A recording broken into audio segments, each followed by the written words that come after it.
ओम शांति।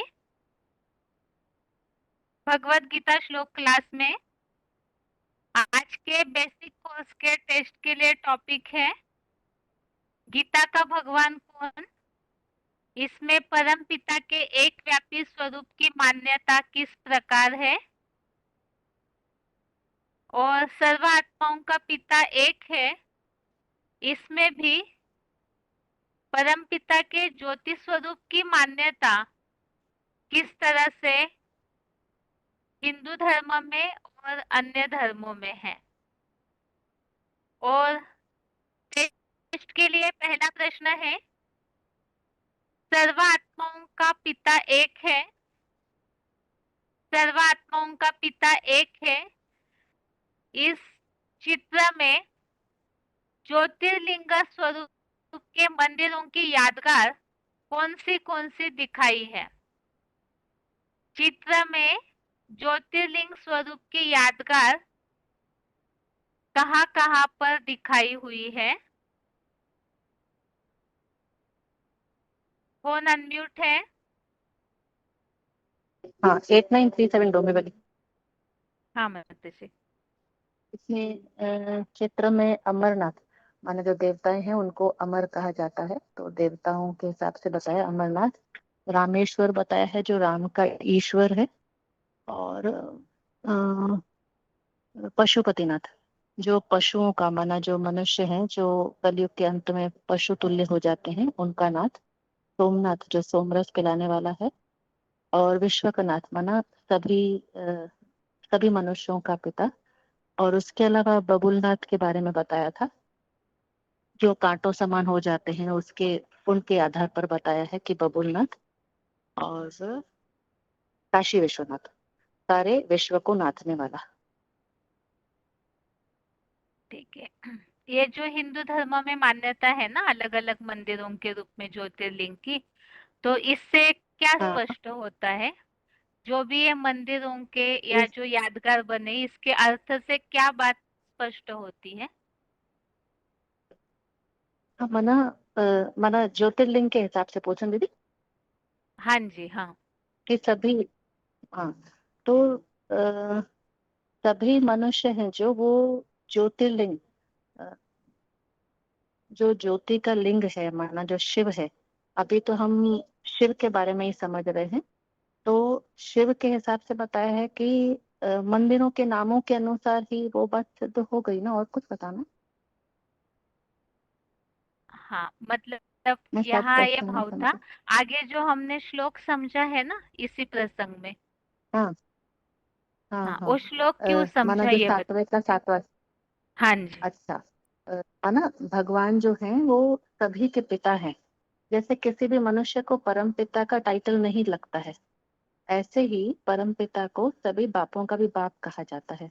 माना सभी धर्म पिताएं हैं उनका भी पिता है। और उनको सुप्रीम सोल सुप्रीम भी कहा जाता है। तो सुप्रीम किसको कहा जाता है जो ऊंच से ऊंच हो। माना सभी पिताओं का भी पिता अर्थात धर्म धर्म पिताओं का भी पिता। तो इसके लिए भगवत गीता का श्लोक है सातवें का सातवां। मत परतरम न अन्य किंचित दस्ति कंचित अस्ति धनंजय वही सर्वम इदम प्रोक्त सूत्रे मणिगणा इव। इसमें यह बताया है कि मेरे से श्रेष्ठतर अन्य कुछ भी नहीं है। धागे में पिरोए मणकों जैसे यह सारा जगत मुझ में माना मेरे प्रीति के धागे में पिरोया हुआ है। उसके अलावा फिर श्वेताश्वर उपनिषद में भी बताया है कि स कारणम कर्णाधिपो न चास्य चितना न चाधिप माना उसका अर्थ बता रही हूँ।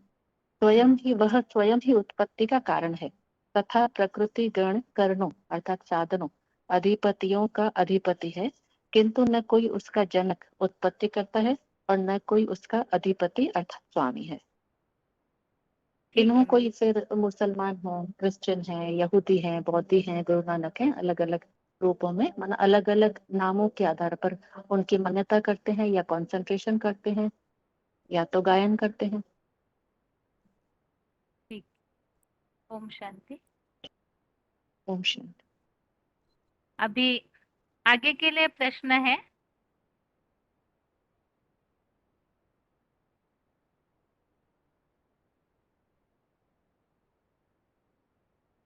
अग्नि के स्वरूप की मान्यता यहूदियों में और हिंदू धर्म में किस तरह से है? अग्नि के स्वरूप की मान्यता हिंदू धर्म में और यहूदियों में किस तरह से है? फोन अनम्यूट है। हेलो। ओम शांति। हेलो। ओम हाँ, शांति। 630 हाँ जी। ओम शांति। 630 नासिक। हाँ जी। हाँ, और यहूदी में जो है ना वो अग्नि की पूजा करते हैं। और उसे उस मान्यता का अनुसार माना सप्त ब्राह्मण में भी अग्नि रुद्र है और रुद्र ही अग्नि है।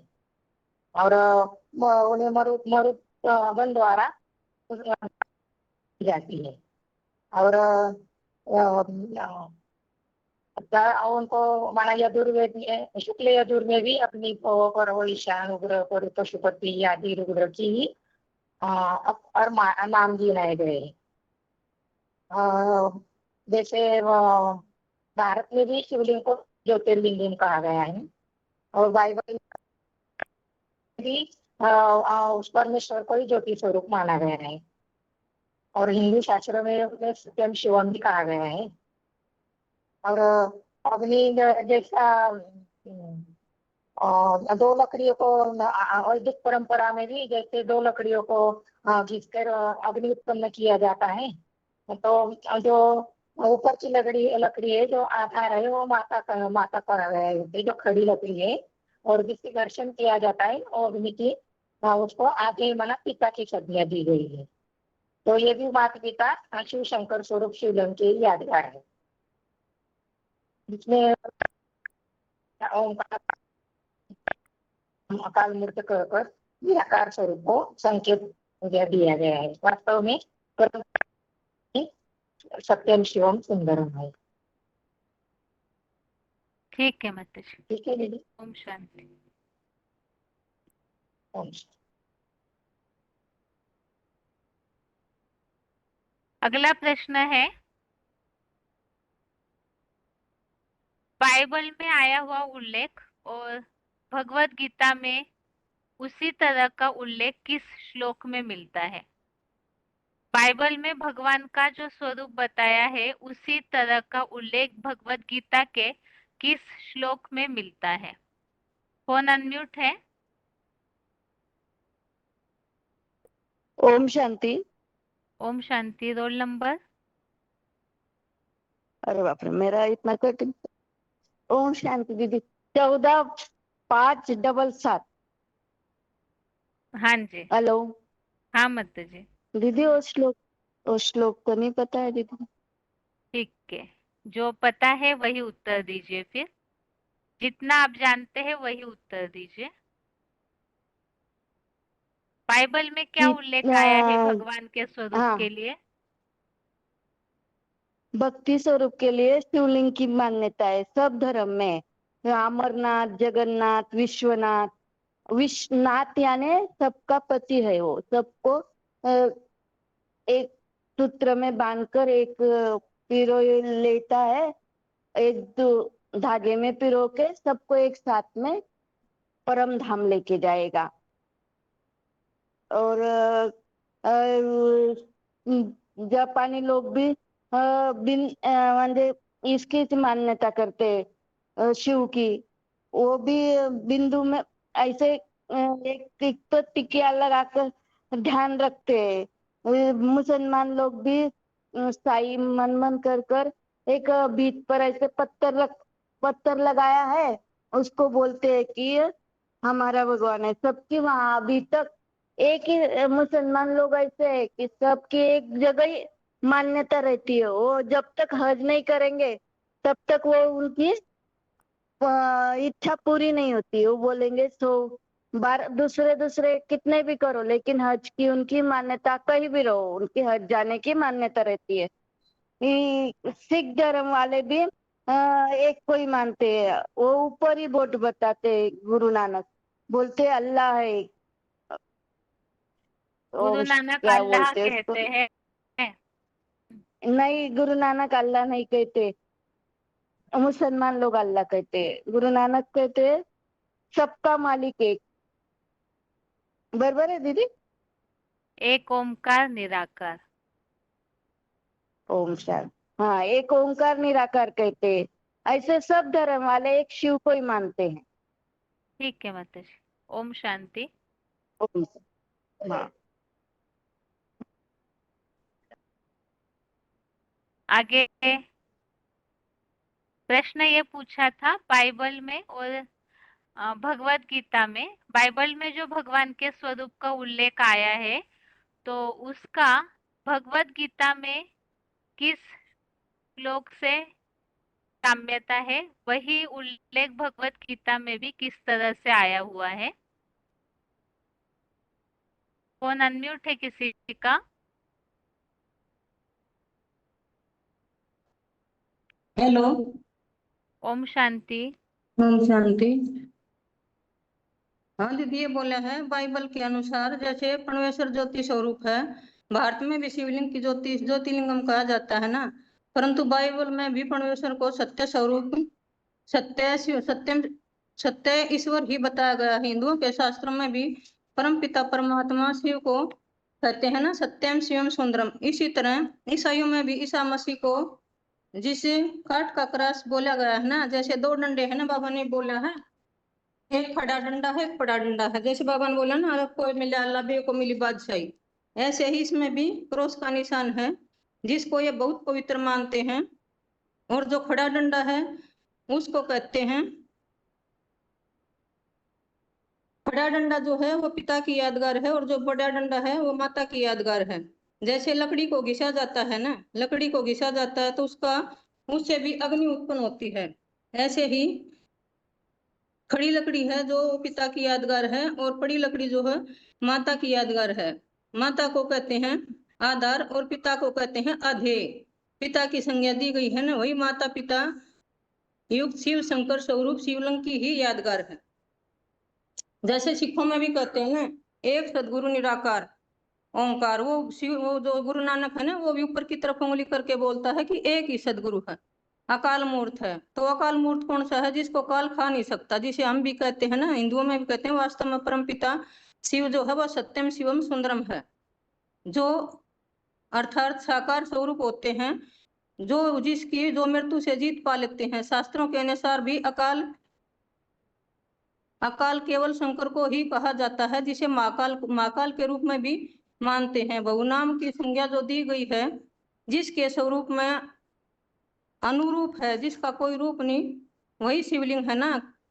क्योंकि नाम तो काम के आधार पर दिए गए हैं और काम साकार शरीर के रूप में ही होते हैं। हिंदू शास्त्रों में भी शिव शंकर के 11 रुद्र स्वरूप दिखाए गए हैं।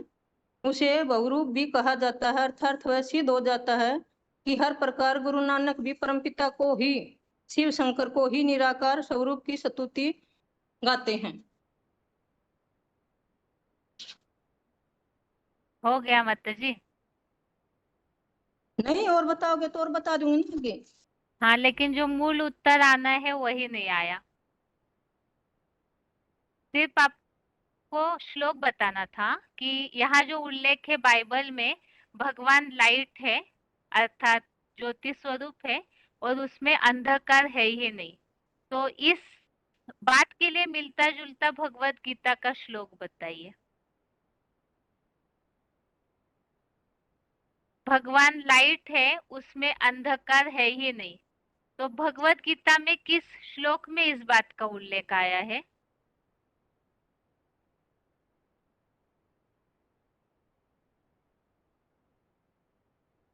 दीदी इसमें श्लोक नहीं दे रखा ना।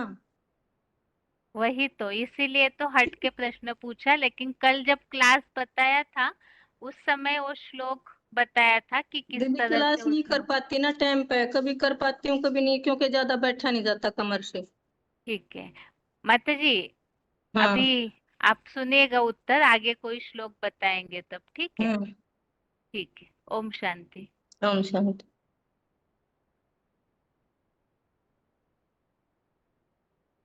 आगे और किसी का फोन अनम्यूट किया है? प्रश्न जरूर ध्यान से सुनिए। सिर्फ इस बात का श्लोक बताइए। ये श्लोक हम पढ़ चुके हैं 2-3 बार। भगवान के रूप के उल्लेख में ही इसी के लिए श्लोक पढ़ा हुआ है। भगवान लाइट है, उसमें अंधकार है ही नहीं। तो इसके लिए लागू होने वाला श्लोक भगवत गीता में कौन सा है? फोन अनम्यूट है। हेलो, ओम शांति। ओम शांति बहन जी, 2327 हाँ जी। 8/9 में आया है, आदित्य वर्णम तमसः परस्तात्।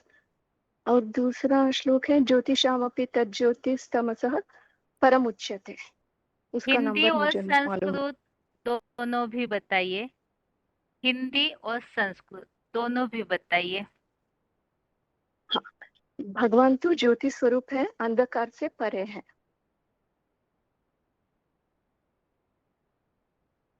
देखिए 8वें अध्याय का 9वां श्लोक आपने बताया ना, हाँ जी। तो वो श्लोक में एक्यूरेट वाक्य बताइए। एक ही हाँ, शब्द मैं आपने इसे ही बताया, बताइए, भगवान लाइट है। हाँ देख, हाँ, ठीक देख है, के मैं बता बता। दीजिए। 8/9 आदित्य वर्णम का। कविं पुराण मनुष्या सीतारम अणोरणीयां समनुस्मरेद्य सर्वस्य दातारमचिन्त्य रूपम आदित्य वर्णम तमसः परस्तात्। जो योगी कवि पुरातन सबके पूरा शास्त्र अर्थ नहीं सूक्ष्म पढ़िए माता अणुस्थिति जी, माता अध्ययन। जी पूरा हाँ अर्थ नहीं हाँ, पढ़िए, ठीक है बहन। मेन तो सिर्फ ये हाँ वाक्य ठीक है। बताइए, नहीं तो सुनने वाले भी हाँ कंफ्यूज हो जाएंगे। ठीक है बहन जी। आदित्य वर्णम सूर्य की तरह प्रकाशित है, अंधकार से परे है, ज्योतिर्लिंग शिव है। अंधकार से परे है, उसके लिए कौन सा शब्द आया है श्लोक में? तमसः सिर्फ परस्तात्। तमसः, तमसः परस्तात्, ठीक है। और जो ज्योतिषामपि तज्ज्योति उस श्लोक में? उसका नंबर मुझे पता नहीं है बहन जी। अच्छा, ठीक है माता जी। ओम शांति। ज्योतिर्लिंग। ठीक। ओम शांति बहन जी। आगे और किसी का फोन अनम्यूट किया है इसी प्रश्न के लिए? और दोनों श्लोकों के उल्लेख बताइए और इस टॉपिक को क्लियर कीजिए कि किस तरह से भगवत गीता बाइबल में जो उल्लेख आया हुआ है वो हिंदू धर्म शास्त्र से या हिंदुओं की मान्यता से मिलता जुलता है। फोन अनम्यूट है। हाँ बहन, ओम शांति। ओम शांति। बनारस 9669। हाँ जी। बाइबल में मान्यता है भगवान के लिए कि गॉड इज लाइट है, माने भगवान एक ज्योति स्वरूप है। तो ज्योति स्वरूप के लिए गीता में 13 अध्याय के 17वां श्लोक में वर्णन है, ज्योति शाम अपि तत् ज्योति है। माने भगवान जो है कि ज्योति का पुंज है, माने ज्योतिमान ज्योतिमान धरती के चेतन मानवीय नक्षत्रों की भी ज्योति है, माने वो ज्योति के समान है। और इसी तरह से 8 के जो 9वां श्लोक बताया था उसमें भी तमसः परस्तात् जो शब्द है वो भी अंधकार से परे ज्योति स्वरूप है, ये वर्णन आया हुआ है। जो ज्योतिषामपि तज्ज्योति, इसमें भी अंधकार से परे के लिए कोई शब्द आया हुआ है? तमसः परम उच्यते, हम्म, तमसः परम उच्यते माने अंधकार से परे कहा कहा। जाता है। हाँ, ठीक है। आगे और भी बाइबल का और एक उल्लेख हमने देखा था इसी के आगे। बाइबल में दूसरा उल्लेख है, उसमें क्रास का चिन्ह दिखाया जाता है। वो क्रास का चिन्ह भी वास्तव में वो ज्योतिर जैसे हमारे हिंदू धर्म में ज्योतिर्लिंग मान्यता है, तो वास्तव में ज्योतिर्लिंग में हमने क्या देखा कि वो ज्योतिर्लिंग एक ज्योति का स्वरूप है, उसमें भी एक माता पिता की जो यादगार है, जो लिंग रूप है वो पिता है और आघा माता है। इसी तरह से इस क्रास में भी दो डंडा दिखाया हुआ है, एक माता की यादगार है, एक पिता की यादगार है। तो वास्तव में ये भी ये ज्योतिर्लिंग शिव की ही एक यादगार है, जो उनके धर्मों में क्रास के रूप में माना जाता है। ठीक है। ओम शांति। ओम शांति। आगे क्या प्रश्न है? सिख धर्म के लिए सिख धर्म की जो मान्यता है वो और हिंदू धर्म में जो मान्यता है उसमें किस बात में साम्यता है? फोन अनम्यूट है।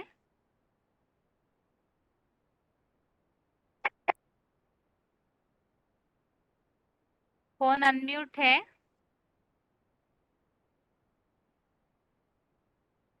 आगे और किसी का फोन अनम्यूट है? हेलो। ओम शांति। Roll number 18491। हाँ जी। सिख धर्म में भी कहा है ना, वो अकाल मूर्त है, ओमकार निराकार, सदगुरु निराकार। तो वो अकाल मूर्त का है। अकाल मूर्त माना उसे कोई काल नहीं खाता है। और शंकर को भी ऐसे ही दिखाया है नहीं ना, शंकर के स्वरूप में भी ऐसे ही है कि साकार स्वरूप होते हुए भी वो उसे कोई काल नहीं खाता है। तो वो भी महादेव को ही कहा जाता है ना। उससे कोई काल के गाल में जाते हुए कोई देखते नहीं ना, मृत्यु के ऊपर उसने जीत पाई है ना। दोनों में भी साम्यता है ना, सिख धर्म में भी और हिंदू धर्म में भी। तो शंकर के लिए लागू होता है ना, दोनों एक ही नाम है ना। और शंकर को अनेक रूपों से जाना जाता है। जैसे जैसे पार्ट बजाता है वैसे वैसे उसके नाम दिए जाते हैं उसको, शंकर को ऐसे दिखाया है ना। ठीक है माता जी। ओम शांति। ओम शांति।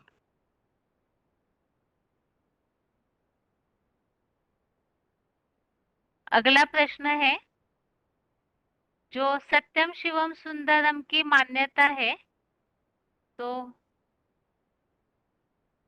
ऐसे और कौन से उल्लेख है जिनके नाम के आगे सत्य जोड़ा जाता है और वो किस कारण से?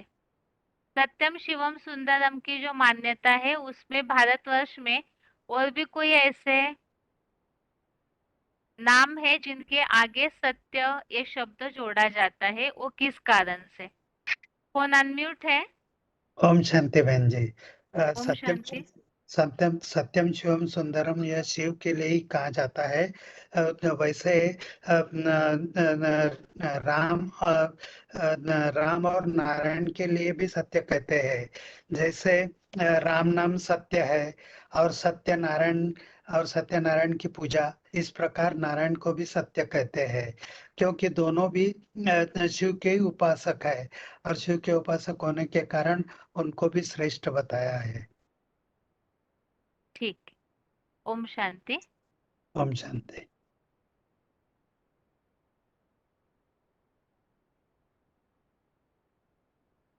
अगला प्रश्न है, जो ईसाइयों में क्रॉस का चिन्ह है वो किस बात की यादगार है? ईसाइयों में जो क्रॉस का चिन्ह बना हुआ है वो किस बात की यादगार है? फोन अनम्यूट है। ओम शांति। ओम ओम शांति दीदी। शांति। रोल नंबर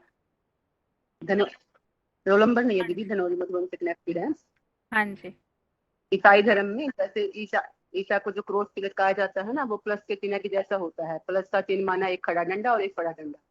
खड़ा डंडा है वो मतलब अलग की यादगार है, और बड़ा डंडा है वो बे की यादगार है। जैसे हमने शास्त्रों में उर्दू भाषा में जो गिनती सीखते थे उसमें भी अलग और बे कहा है। आदम हवा कहो या शंकर शिव कहो, ये सब हिंदू धर्म में जैसे इनकी मान्यता है शिव शंकर की, और मुसलमान धर्म में आदम हवा कहते हैं और इनको अलग बे भी कहा जाता है। और हिंदू धर्म में जैसे यज्ञ के लिए जब पहले प्राचीन काल में अग्नि नहीं थी, अग्नि जलाने के साधन नहीं थे, तो लकड़ियों को आपस में घर्षण करके एक लकड़ी को खड़ी करके और एक लकड़ी को मतलब टेढ़ी करके उसके ऊपर घर्षण किया जाता था, उससे अग्नि पैदा होती थी।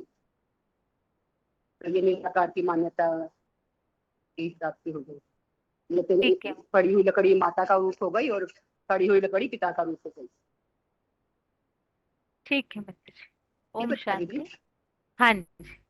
ओम शांति। अगला प्रश्न है, अग्नि के स्वरूप के लिए अभी तक के क्लासेस में, मतलब जैसे पिछले क्लास में भी हमने अग्नि की मान्यता किस तरह से वो समझा था, और कल के क्लास में भी, तो दोनों मिलकर के बताइए कि हिंदुओं में ये जो अग्नि के स्वरूप की मान्यता है वो किस प्रकार है। अग्नि के स्वरूप की मान्यता हिंदू धर्म में किस प्रकार है और ये जो अग्नि है वो क्यों पूजनीय माना जाता है। फोन अनम्यूट है किसी का?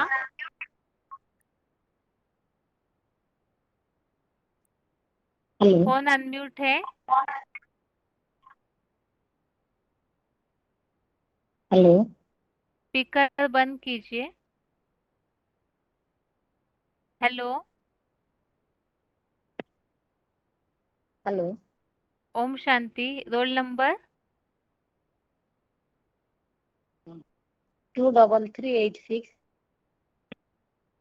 हाँ जी, हेलो हाँ जी।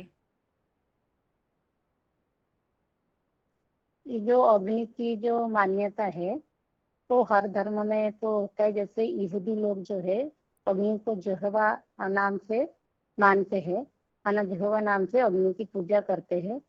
हिंदू शास्त्रों की मान्यता अनुसार भी अग्नि को रुद्र कहा जाता है। जो रुद्र है वही अग्नि है। इस प्रकार मरुत गण द्वारा भी अग्नि की स्तुति की गई है। और सतपथ ब्राह्मण में भी अग्नि दो रुद्र, ये वो रुद्र तो अग्नि, ऐसा कहा जाता है। और यजुर्वेद में भी अग्नि के भव, सर्व, ईशान, उग्र, माना पशुपति आदि रुद्र के ही ऊपर ये नाम पड़ा, ये नाम ही पड़ा है। और अग्नि को माना जो भगवान जो ज्योति स्वरूप है, अग्नि स्वरूप अर्थात ज्योति स्वरूप ऐसा माना गया है। और ये माना दीदी प्रश्न यही था ना कि अग्नि को माना भगवान को अग्नि नाम पे कैसे माना जाता है। हाँ, और वैदिक परंपरा की भी कुछ बात समझी थी हमने। हाँ, वैदिक परंपरा में भी अग्नि को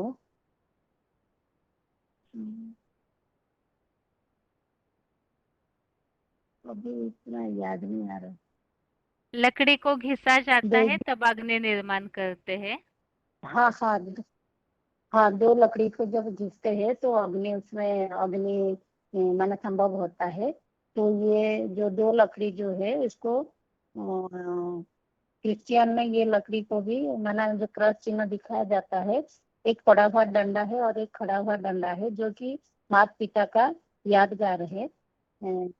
जगत पिता और जगत माता का, जो उसको जैसे भी ऐसे बताया गया है कि शिव शंकर की, वास्तव में ये जो है ये शिव शंकर की यादगार है। माता पिता का कंबाइंड स्वरूप है जो क्रॉस चिन्ह क्रिश्चियन में दिखाया गया है। ठीक है माता जी, और शांति। हाँ जी, ओम शांति।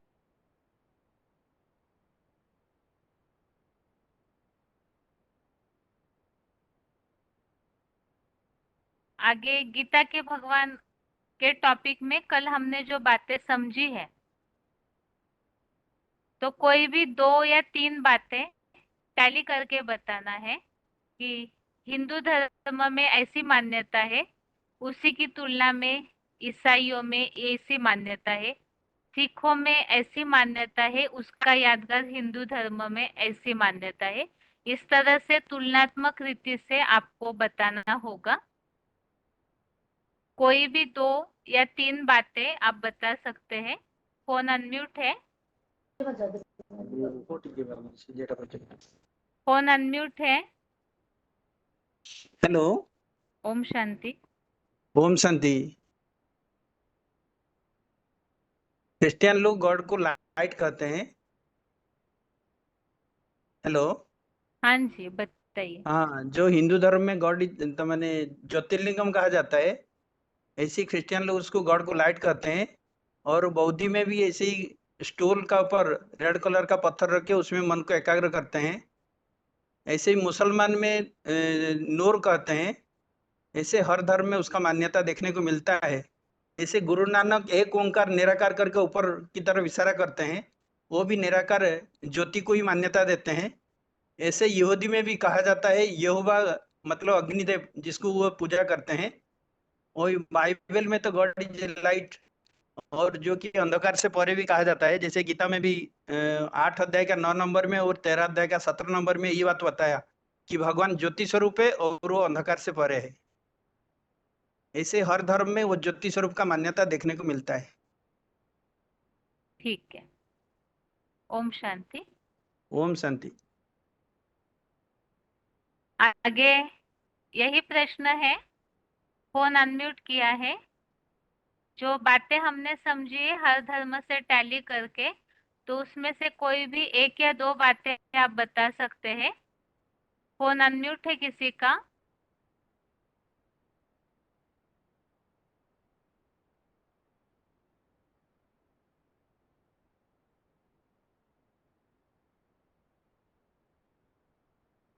फोन अनम्यूट है किसी का?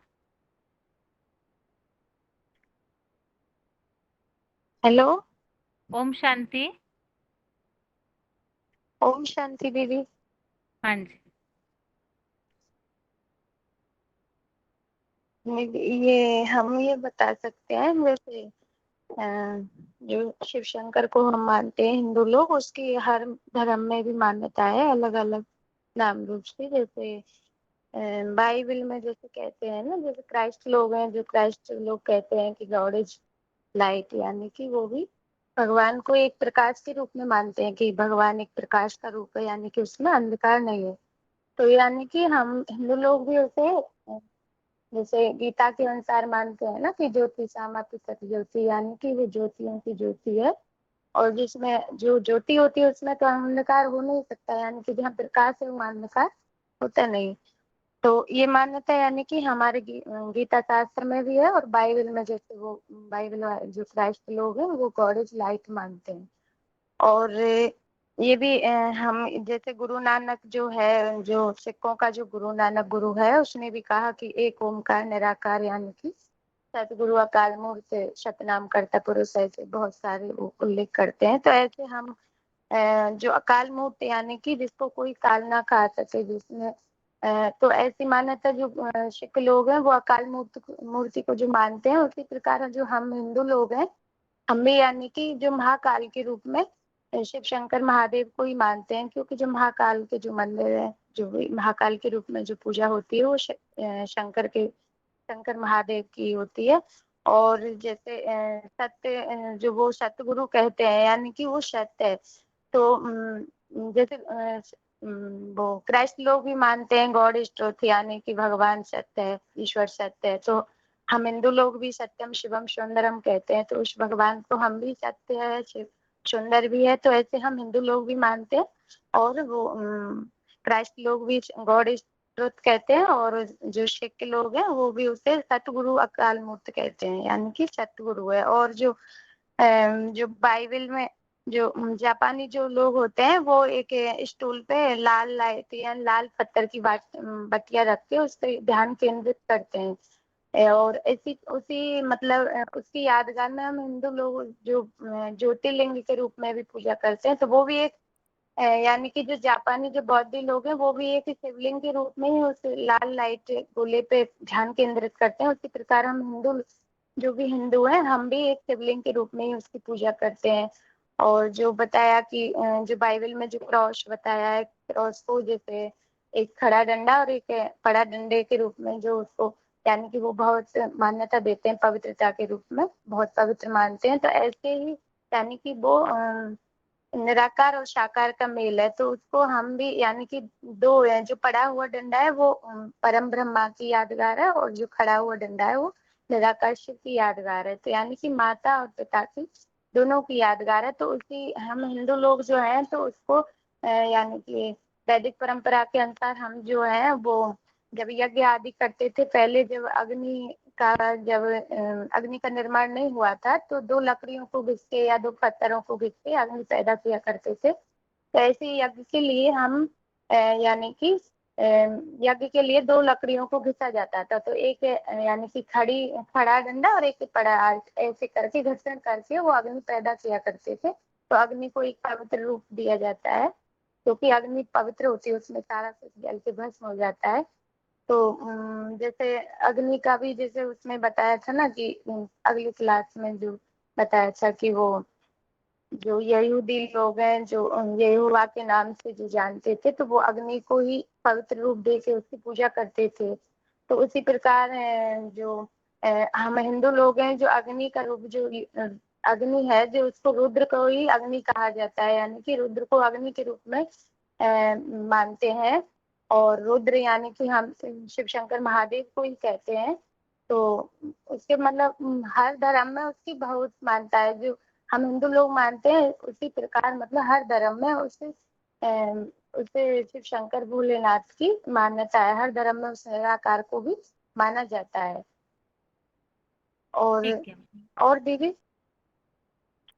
हाँ, ठीक है माता और जी। वो दीदी मैंने हाँ 3 लोग का और सर्वव्यापी वाला टॉपिक रेडी किया था, तो बाद में माता जी थोड़ा सा बताऊंगी। एक प्रश्न होने के बाद फिर आप हाथ उठाइए, ठीक है। ठीक है, बेसिक ओम कोर्स शांति। के लिए अभी पूछूंगी तब, ठीक। हाँ ठीक है, ओम शांति। आगे किसी का फोन अनम्यूट है? सर्वात्माओं के पिता या तो गीता के भगवान, जो कल सर्वात्माओं के पिता इस टॉपिक में हमने रूप के संबंधित जो बातें समझी है, या तो अभी तक जो भी रूप के संबंधित बातें समझी है वो सारी बातें आप बता सकते हैं। फोन अनम्यूट है किसी का?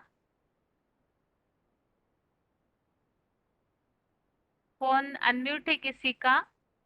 18138 18138 रोल नंबर जिनका दिख रहा है डिस्प्ले में।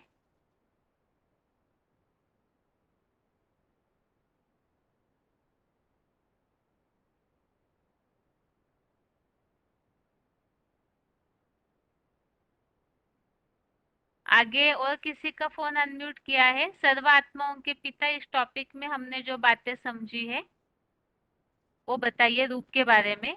फोन अनम्यूट है किसी का आगे? फोन अनम्यूट है? उदयपुर से किसी का फोन अनम्यूट है? फोन पे ध्यान दीजिए।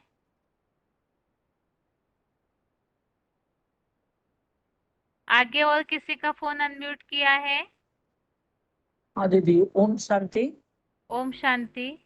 दीदी 26265 मधुबन। डोंबिवली। हाँ जी।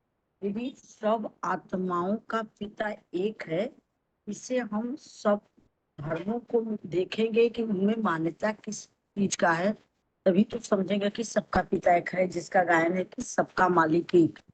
तो मालिक कौन एक है, उसके स्वरूप को हम ऐसे समझेंगे कि जैसे मुस्लिम धर्म है, उसमें कोई भी मुसलमान को काबा में उसकी बुद्धि रखी रहती है। दुनिया में कोई भी क्षेत्र में रहता हो, मक्का मदीना में जो जो रिकॉर्ड देगा वो दुनिया में किसी और देश के स्थान को रिकॉर्ड नहीं दे सकता। एक को मानते हैं, भले जानते नहीं है। नूर को मानते हैं, अल्लाह नूर है, उनकी कुरान में लिखा हुआ है। वो सितारा है, जैसे सितारा जगमगाता है, वो रोशनी देता है, वैसे अल्लाह भी सितारा है। ये मुसलमान लोग मानते हैं। और सब आत्माओं का पिता, बिंदु बिंदु आत्माओं, जितने हम बिंदु आत्मा है वो जरूर ज्योति स्वरूप बिंदु बाप भी होगा। शिव को, जिसको हर धर्म में मानता देते, वो है शिव ज्योति बिंदु।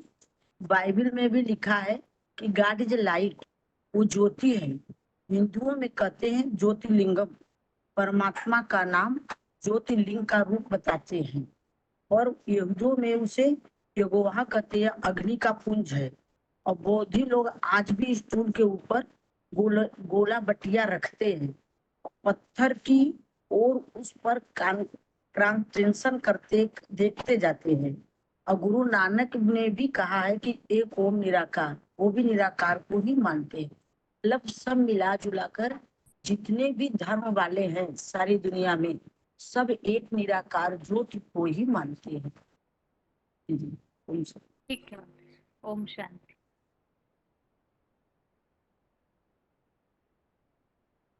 अभी सभी का हाथ नीचे किया हुआ है, और जिन्होंने बेसिक कोर्स रेडी किया है तो वो हाथ उठाइए। बेसिक कोर्स जिन्होंने भी रेडी किया है वो हाथ उठाइए।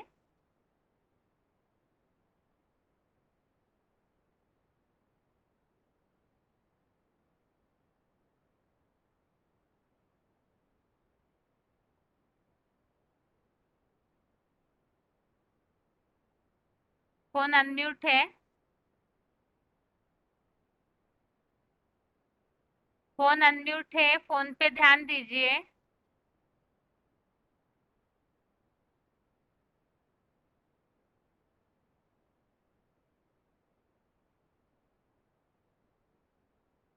आगे और किसी का फोन अनम्यूट किया है? ओम शांति दीदी। ओम शांति। Roll number 15,898 Dhanauri mini Madhuban. हाँ जी। हाँ जी, वो परमात्मा के परमपिता परमात्मा की दिव्य कर्तव्य है।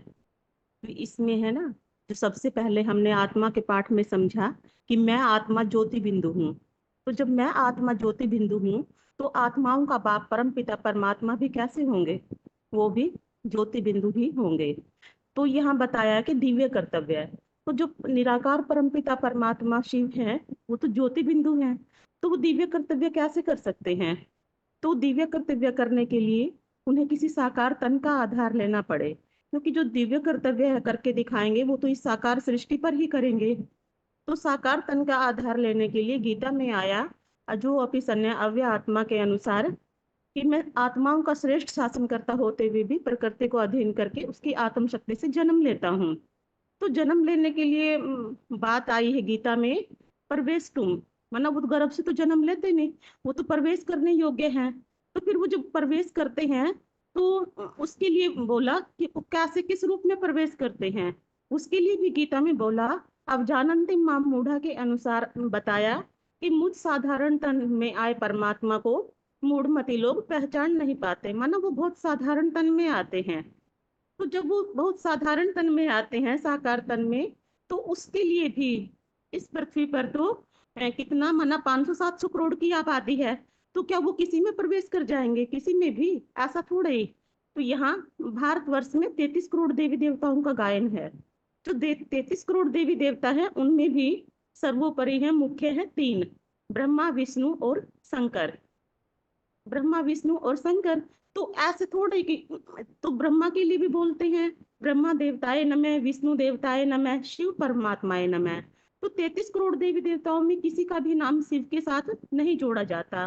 जो शंकर है उनके लिए ही बोलते हैं देव देव महादेव।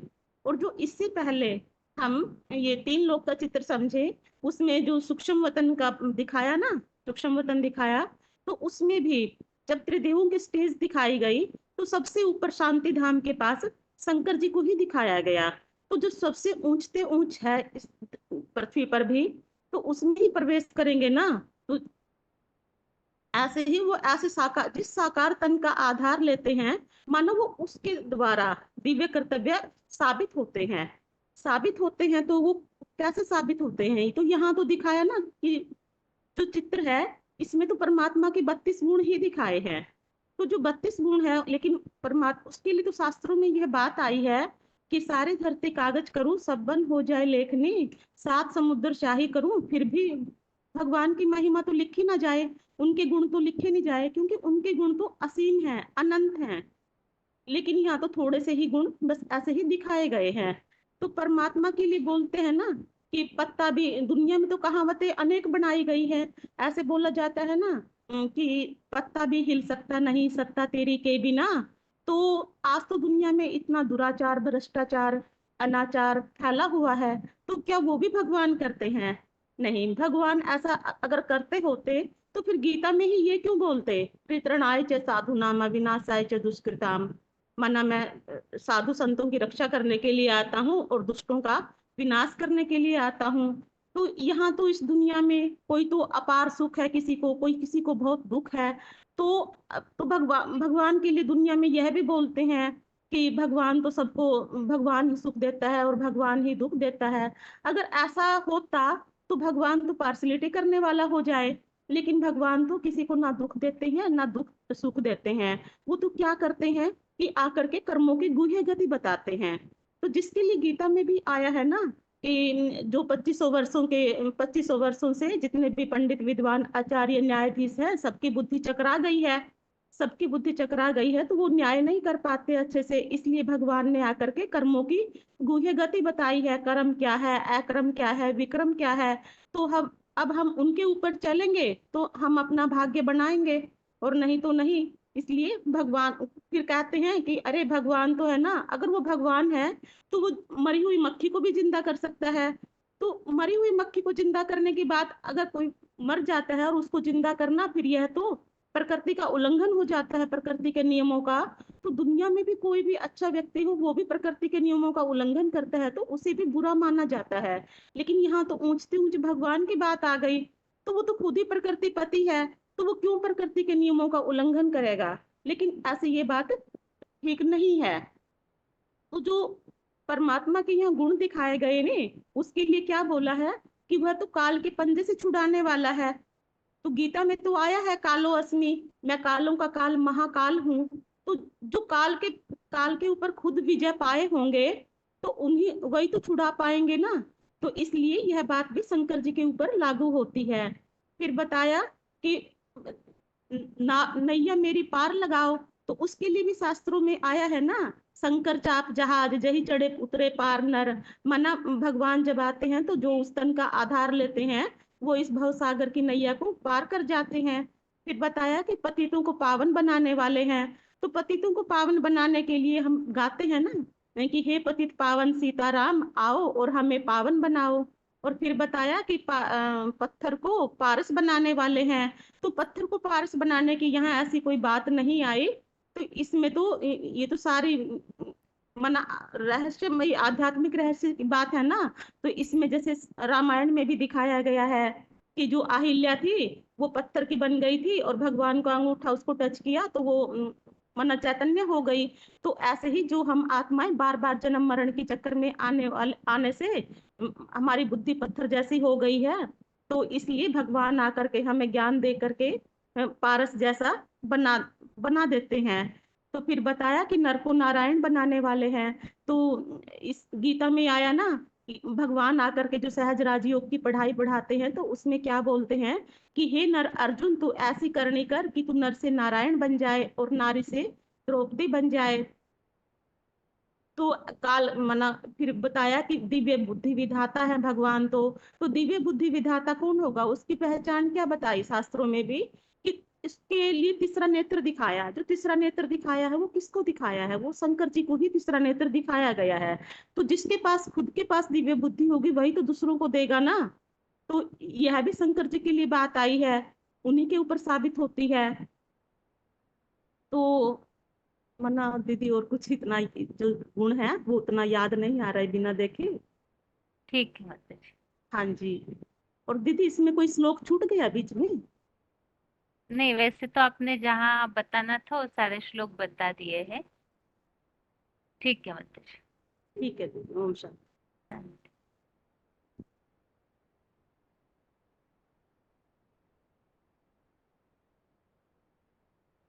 पहले से ही किसी का फोन अनम्यूट था, अगर अभी फोन में ध्यान दिया होगा तो फोन अनम्यूट करके रखा हुआ है किसी का।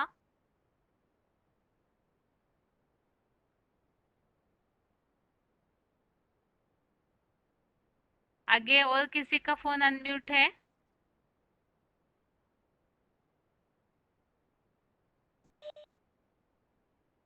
फोन अनम्यूट है? हाँ जी, फोन ठीक से पकड़िए, आपका आवाज नहीं आ रहा है। ओम शांति। ओम शांति। Roll number? मैं राउरकेला मधुबन का, रोल नंबर है 9199। हाँ जी, आत्मा का लेसन बोलूंगी। ठीक है। यह है, पहले है मैं और मेरा।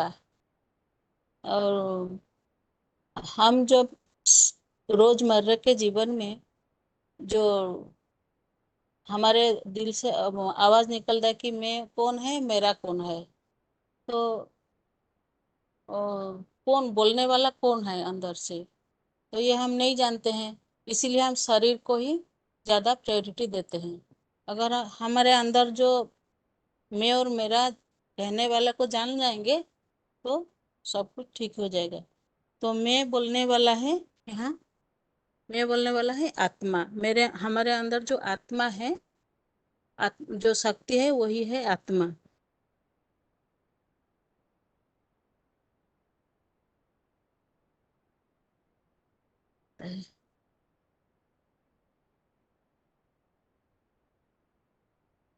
हेलो, जी। आगे। हम्म,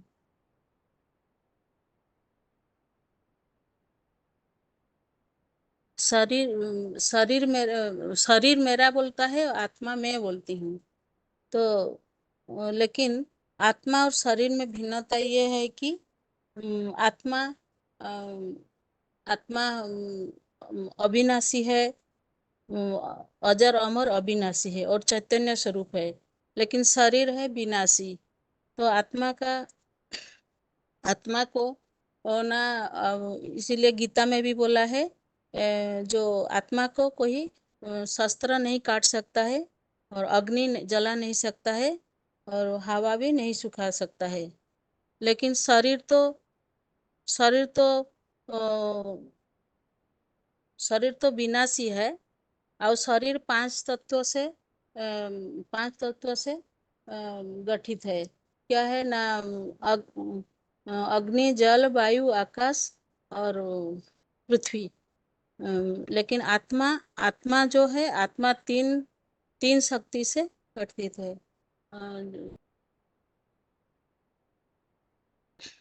मन, बुद्धि और संस्कार से। तो मन का काम है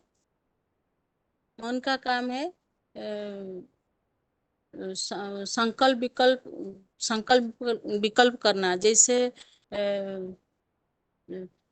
समुद्र में ढेउ उठता है, ऐसे ही संकल्प विकल्प करता है। और बुद्धि का काम है विचार करना, अच्छे बुरे का विचार करना। और संस्कार का काम है जो काम हम बार बार दिन भर में करते हैं, उसको वही संस्कार में पड़ जाता है।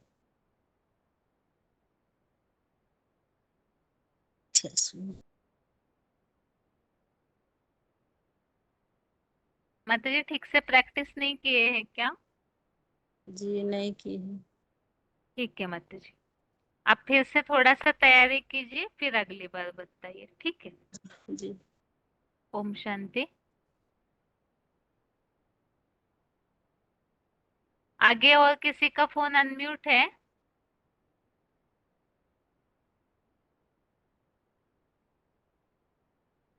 फोन अनम्यूट है?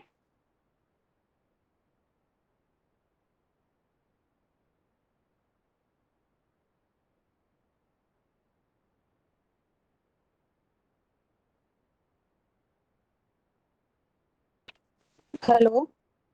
ओम शांति। ओम शांति बहन जी, आवाज आ रही है? हाँ जी। हाँ, पता नहीं उसमें कहाँ से नहीं जा रही थी आवाज। आपकी आवाज सुनाई पड़ी थी मुझे, लेकिन मेरा आवाज ठीक है। मैं आत्मा के लेसन पे थोड़ा बोलना चाहूंगी 2-3 मिनट के लिए कि हाँ जी। हाँ, रोल नंबर तो डिस्प्ले है शायद। हाँ जी। तो जैसे हम कोई हमारे पास आता है या तो हम उनसे पूछते हैं ना कि आप कौन हैं, आप क्या करते हैं, तो सब क्या बोलते हैं कि अपना नाम बताते हैं, अपना ऑक्यूपेशन बताते हैं। तो हमें उनको बोलना है कि ये तो आपने अपना ऑक्यूपेशन बताया, तो क्या आप जन्म से ही यही थे या फिर इस जन्म में अगले पिछले जन्म में भी यही थे या अगले जन्म में भी यही रहेंगे क्या? तो उन्हें ये बताना है कि असल में आप जो है, आपने तो अपना नाम बताया और अपना डेजिग्नेशन बताया, तो वास्तव में ये तो हम हमेशा से हैं नहीं। तो वास्तव में हम क्या हैं? जो कहते हैं ना कि मेरा हाथ, मैं और मेरा, कहते हैं ना कि मैं, मेरा, मेरा पेन, मेरा कलम, मेरी फोन। तो मेरा अंदर, हमारे अंदर मैं बोलने वाली शक्ति कौन सी है? तो हमारे अंदर जो मैं बोलने वाली शक्ति है या मेरा बोलने वाली शक्ति है, ये आत्मा है। तो आत्मा के बारे में हमें ये बताना होगा कि ये मैं आत्मा हूँ। ये परम पिता परमात्मा सृष्टि के अंत में जब आते हैं, कलयुग के अंत में, सतयुग के आदि में, पुरुषोत्तम संगम युग में, तो वो बता रहे हैं कि वास्तव में तुम शरीर नहीं आत्मा हो। तो पहले थोड़ा आध्यात्मिक विद्यालय का परिचय भी उन्हें देंगे, मतलब आध्यात्मिक विद्यालय के द्वारा ही, क्योंकि परमपिता परमात्मा पढ़ा रहे हैं, तो उनके द्वारा परमपिता परमात्मा आके बता रहे हैं कि तुम शरीर नहीं आत्मा हो।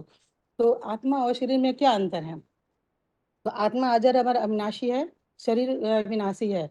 आत्मा 5 तत्वों से बना हुआ है और शरीर 5 तत्वों से बना हुआ है, पृथ्वी जल वायु अग्नि आकाश। और आत्मा की 3 शक्तियां होती है, मन बुद्धि और संस्कार।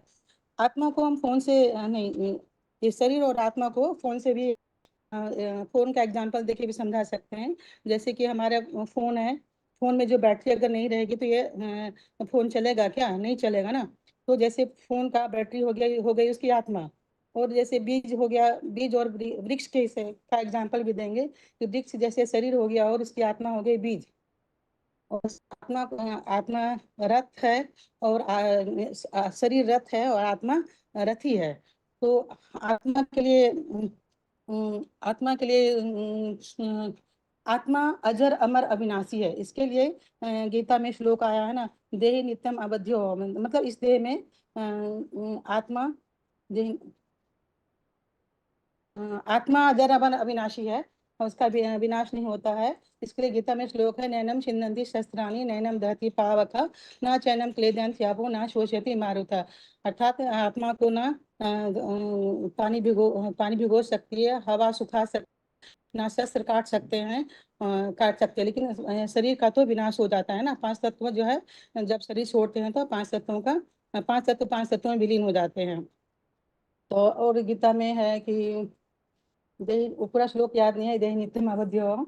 और आगे जैसे कोई डॉक्टर है, किसी पेशेंट को लेके जाते हैं ऑपरेशन करने के लिए, तो फिर वो जब किसी कारणवश उसका शरीर छूट जाता है तो बोलते हैं कि पेशेंट को डेड बॉडी को निकालो। तो जाने और आने के क्रम में क्या मिस हो गया?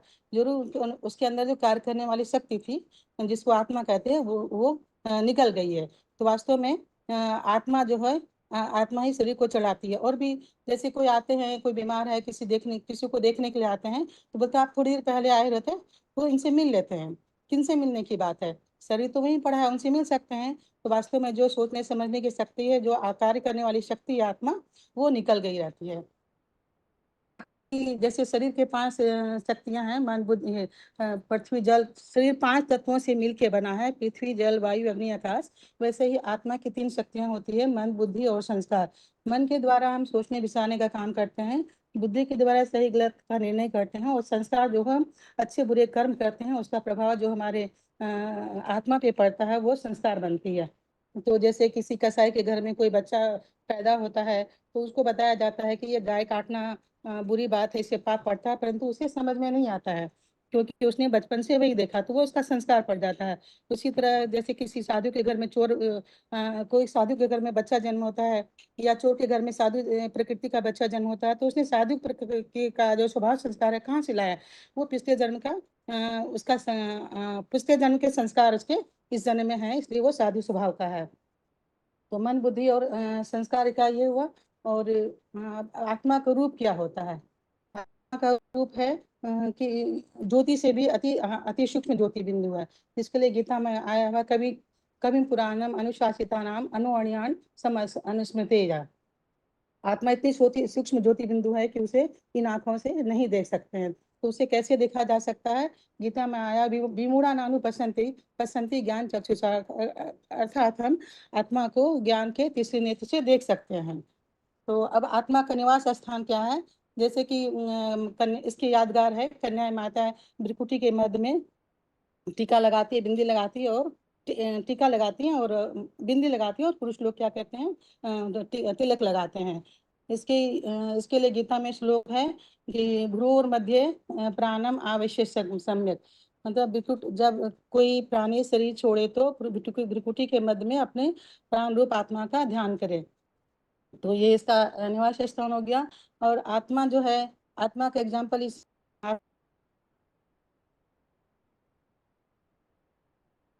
मृत्यु के चक्र में क्यों आती है, और आत्मा शरीर छोड़ती है तो कहाँ जाती है? तो आत्मा जो जन्म मृत्यु के चक्र में इसलिए आती है कि आत्मा शरीर के इंद्रियों के द्वारा अपना जो है सुख का उपभोग करती है, सुख दुख का जो भी है उपभोग करती है। तो प्रकृति के सत रज तम तीनों गुणों से प्रभावित होने के कारण आत्मा को क्या होता है, जन्म मरण के चक्र में आना होता है। तो आत्मा शरीर छोड़ के कहाँ जाती है? जब सृष्टि के आदि में आते हैं तो आत्मा परम धाम से आती है और सृष्टि के अंत में परम धाम में चली जाती है। इसलिए श्लोक में गीता में है ना, अव्यक्तादीन भूतानि व्यक्त, मतलब आत्मा का आदि और अंत अदृश्य है और व्यक्त मध्य में मध्य व्यक्त है। और शरीर छोड़ के कहाँ जाती है आत्मा? तो यही जन्म, जब एक बार हम यहाँ आ जाते हैं तो जन्म मरण के चक्र में आते रहते हैं और एक शरीर छोड़कर दूसरा शरीर धारण करती है। जिसके लिए गीता में आया हुआ है, अस्थांसि जीर्णानि यथा विहाय नवानि गृह्णाति नरोपराणि तथा शरीरानि विहाय जीर्णानि अन्यानि शयाति नवानि रही। जैसे कि मनुष्य पुराने शरीरों को छोड़कर पुराने वस्त्रों को छोड़कर नया वस्त्र धारण करता है, वैसे आत्मा भी पुराने शरीरों को छोड़कर नया शरीर धारण करती है। और आत्मा के लिए बहुत लोग मतलब कहा जाता है कि आत्मा निर्लेप है। तो हम आत्मा वास्तव में निर्लेप नहीं है, क्योंकि आत्मा पुण्य आत्मा पापात्मा महात्मा कहते हैं ना, तो आत्मा पे लेप छेप लगता है। क्योंकि कर्म जन्म मरण के चक्र में आते हैं तो प्रकृति के संग के रंग में सत्रह स्तंभ तीनों गुणों से प्रभावित होने के कारण आत्मा पे संग का रंग लगता है। तो अब आत्मा का भोजन क्या है? जैसे यहाँ पे दे दिया गया है कि आत्मा जो है, आत्मा और जैसे गाड़ी के एग्जांपल से भी समझा सकते हैं। जैसे गाड़ी में क्या होता है ना, ड्राइवर को आगे बिठाते हैं, तो वैसे ही आत्मा कहाँ रहती है? भ्रिकुटी के मध्य में रहती है। क्योंकि जैसे गाड़ी अगर आगे नहीं बैठेगा, जहाँ कंट्रोलिंग पावर है, तो गाड़ी को चला ही नहीं पाएगा।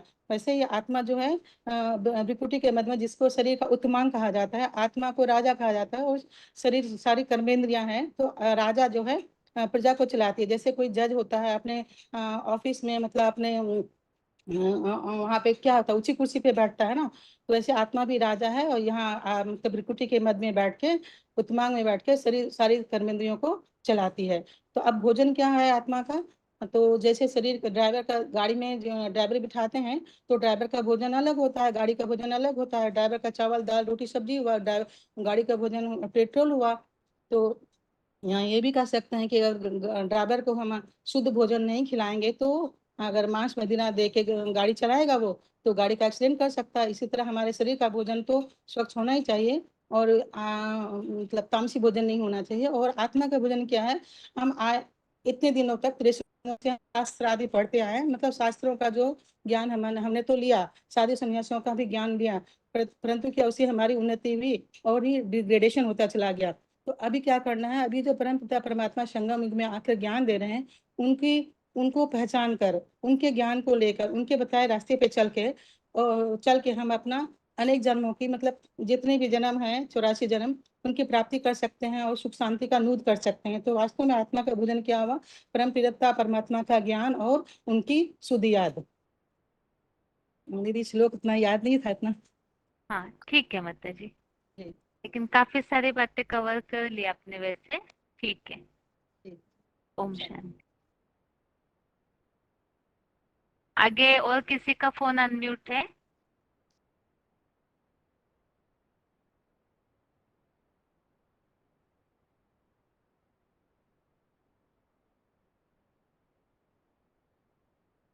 फोन अनम्यूट है किसी का? फोन हेलो अनम्यूट है किसी का? ओम शांति। हेलो, ओम शांति दीदी। ओम शांति। Roll number? 10759। हाँ जी। आत्मा के बारे में, आत्मा के लेसन के बारे में कहूंगी। ठीक है। पहले तो इस शरीर को चलाने वाली चैतन्य शक्ति कौन है? उसे कोई आत्मा कहते हैं, कोई सोल, कोई रूह, कोई प्राणवायु कहते हैं। आत्मा के सिवाय शरीर कुछ नहीं कर सकता है ना। शरीर के बिना आत्मा भी कुछ नहीं कर सकती। दोनों जब मिलते हैं तो जीव आत्मा कहते हैं। आत्मा ऊपर के श्रेष्ठ अंग में भ्रुकुटी के बीच में बैठकर सब इंद्रियों को चलाती है। उससे गीता में 8वें अध्याय में 10वां श्लोक में कहा है, भ्रुवो मध्य प्राणम। वैसे 8वें अध्याय में 12वां श्लोक में भी कहा है, सर्वद्वाराणि संयम मनोरुद्धि निरुद्ध। निरुद्धम। आत्मा संपूर्ण इंद्रियों को वश करती है और शरीर को चलाती है। आत्मा तो एक शरीर छोड़ दूसरा शरीर धारण करती है। आत्मा जन्म मृत्यु के चक्र में क्यों आती है? जैसे 13वें अध्याय में 21वां श्लोक में कहा है, प्रकृति के 3 गुणों से आसक्ति लगाव होता है। तो जन्म मृत्यु में आत्मा आ जाती है, लेकिन आत्मा निर्लेप नहीं है, निर्लेप नहीं है। जैसे हम कहते हैं ना, पाप आत्मा पुण्य आत्मा, आत्मा के ऊपर लेप छेप लगता है, शरीर के ऊपर नहीं, क्योंकि शरीर विनाशी है, आत्मा तो अविनाशी है ना। जैसे गीता में कहा है 15वें अध्याय में 9वां श्लोक, आत्मा तो सभी इंद्रियों का आधार लेके विषय भोगों का सेवन करती है। आत्मा अपने शरीर द्वारा कर्म करती है, वैसा ही फल पाती है। जैसे शरीर को भोजन की आवश्यकता होती है, वैसे ही आत्मा को भोजन की आवश्यकता है। जितना तुम भगवान को जानकर याद करेंगे, उतना आत्मा पावरफुल बनेंगे। आत्मा की तो 3 शक्तियां है ना, मन, बुद्धि और संस्कार। मन में संकल्प आता है, बुद्धि निर्णय देती है, उसके बाद जैसे कर्म करते हैं वही संस्कार बन जाते हैं। और आत्मा में संस्कार भर जाते हैं, तो दूसरे शरीर में भी कुछ कुछ दिखाई देते हैं। जैसे हम वस्त्र बदलते हैं, वैसे आत्मा शरीर बदलती है। जैसे गीता में आया है 2 अध्याय में 22वां श्लोक, मैं आया ही वासंसी जीर्णानी यथान्याह नवानी गृहानी नरोपरानी। आत्मा पुराने शरीर को छोड़ नए शरीर को ग्रहण करती है। ओम शांति दीदी। हेलो। ठीक है माता जी। हाँ ठीक है। अभी माता जी आपने शायद लिंक के हिसाब से ये किया है। आप थोड़ा सा जैसे कि शुरू में मन बुद्धि संस्कार की बात आके आत्मा, ऐसे थोड़ा सा लिंक ऐसे लग रहा था, ऊपर नीचे हुआ है, बाकी काफी सारी बातें आ गई वैसे। हाँ, जैसे दूसरे को हम आत्मा के बारे में कहते हैं ना, वैसे किया है मैंने। ठीक है माता जी। ओम शांति। ओम शांति।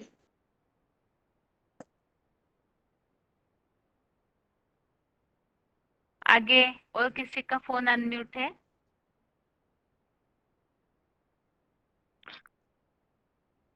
हेलो। हाँ, ओम शांति माता जी। ओम शांति। हाँ दीदी, वो 3 लोग वाला बताऊं या फिर सर्वव्यापी वाला? मैंने 2 टॉपिक किए हैं। 3 लोग। 3 लोग के मतलब मैं चित्र देख के बता रही हूँ मुझे। हाँ 3 लोग ठीक है। के मतलब हमें तो बता सकते हैं। 3 लोग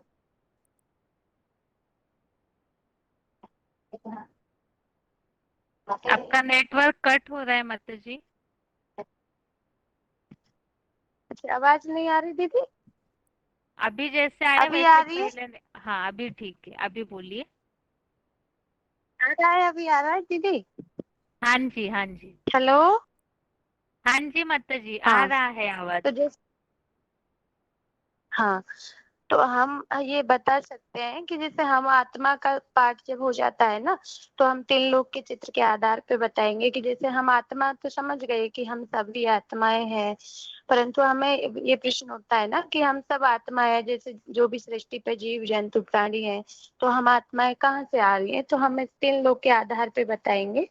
3 लोग के चित्र के आधार पर, जो 3 लोग में जो 3 भागों में जो लोगों में बांटा हुआ है, जो नीचे की ओर है साकार मनुष्य लोग, जहाँ हम आत्माएं मनुष्य रूप में यानी कि 5 तत्वों की तत्वों से बंधी हुई साकार शरीर से रह रही है।